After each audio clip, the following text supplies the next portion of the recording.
just celebrated the holiday of Shavuot, which commemorates the giving of the Torah, our guidebook for life, at Mount Sinai, in front of the entire Jewish people at the time. And there's a famous passage from the Talmud which always rings true in every generation, and especially now. And I was reminded of it more than ever over the holiday.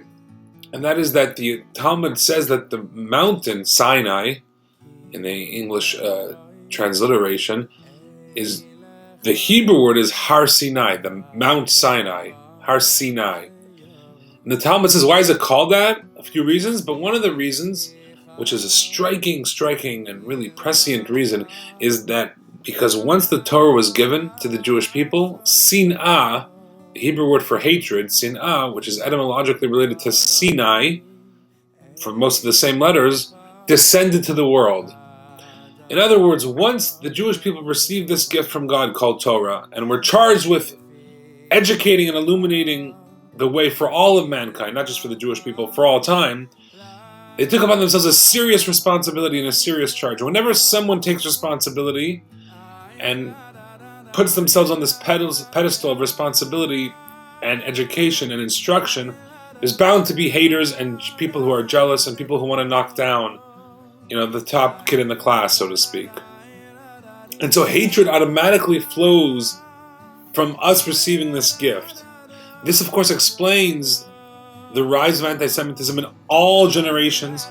It crosses all boundaries, all countries, all logic. And as the famous seminar, Why the Jews states, anti-Semitism is unique for 3 reasons.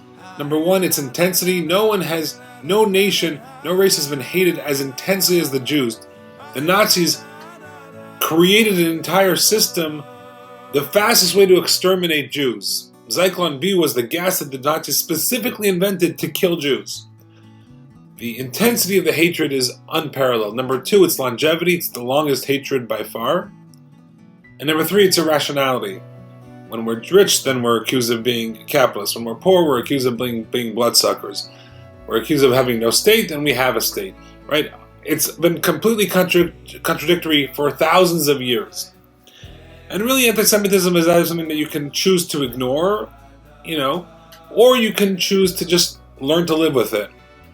And perhaps for most of our lives here in the West, depending on what city you are in, of course, but we live relatively comfortable lives, and you can choose to ignore it, and your life will not be that much more different or radically changed.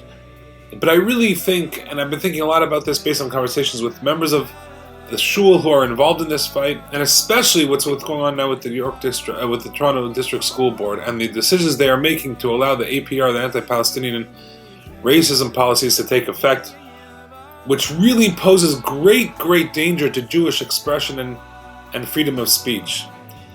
And I really think it's critical that we kind of get our heads out of the sand and really, at least, I'm not saying to go picket and to go storm Parliament or to write 1,000 letters. I don't really know or have the greatest ideas.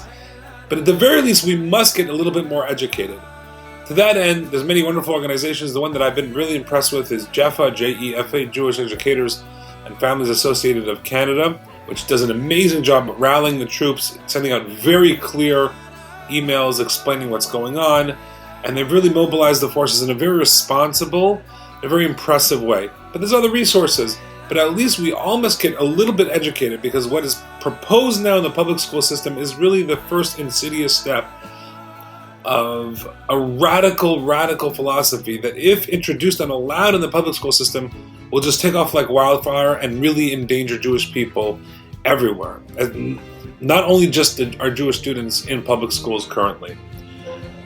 So remember, anti-Semitism, can we fully solve it? I don't think so.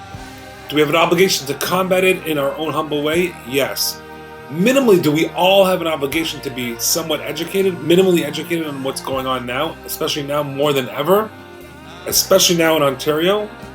Yes, we do. Because hatred flowed to the world once we took up the charge. So we accept the charge. We have to accept the consequences of being the light unto the nations. But it doesn't mean we have to stand idly by and be okay with it. We can accept the reality, but we still must fight it. Or at the very least, as I say again, be minimally educated with what's going on. Shabbat Shalom.